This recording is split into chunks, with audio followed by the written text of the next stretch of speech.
standing here with my host in Birmingham, John, and we're here at Kelly Ingram Park here in Birmingham, which is a historic city for civil rights, as most people know. And this area specifically is of significance.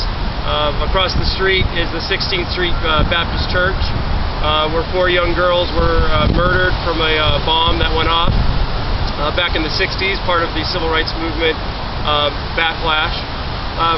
But here today we stand in this special place to remember 3 victims in this area who have been murdered because of their gender identity and or sexual orientation. And so it's really windy here today, so we're going to try to light the candle. We'll probably get it lit for just a brief second.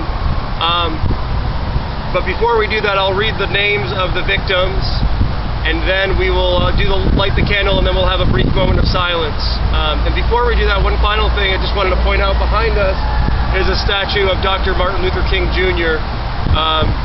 And we thought as well this would be an appropriate place with him in the background watching over this vigil, appropriate place to hold this vigil.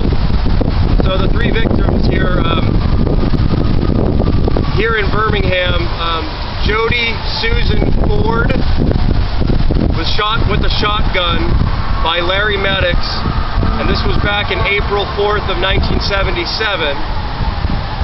And then just south of here in Tuscaloosa, we have Curdell James III, who was shot in the back by Robert Lee Davis Jr., and that was January 1st, 1997.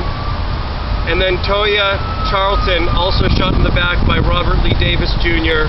the same day in 1997.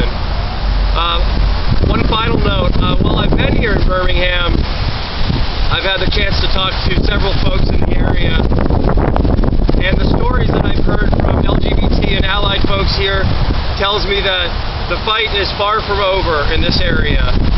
Civil rights are not something that are given to LGBT folks here yet in Alabama, as many well know, and here in the city of Birmingham. So the fight continues in this historic city for all to be fully equal. And so now we will light the candle,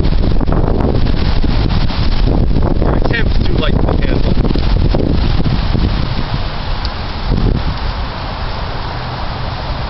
Try one more time here.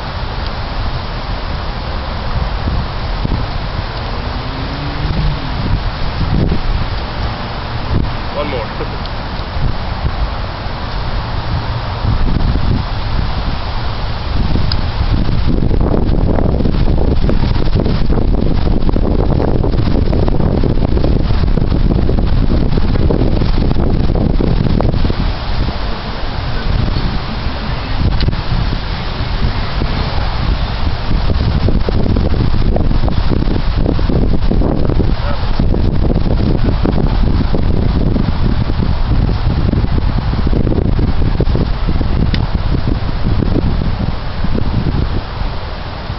What we'll do is we will, we're not having any luck here lighting the candle. I will light the candle separately. I'll take a photo of that, and I'll post that along with this vigil video.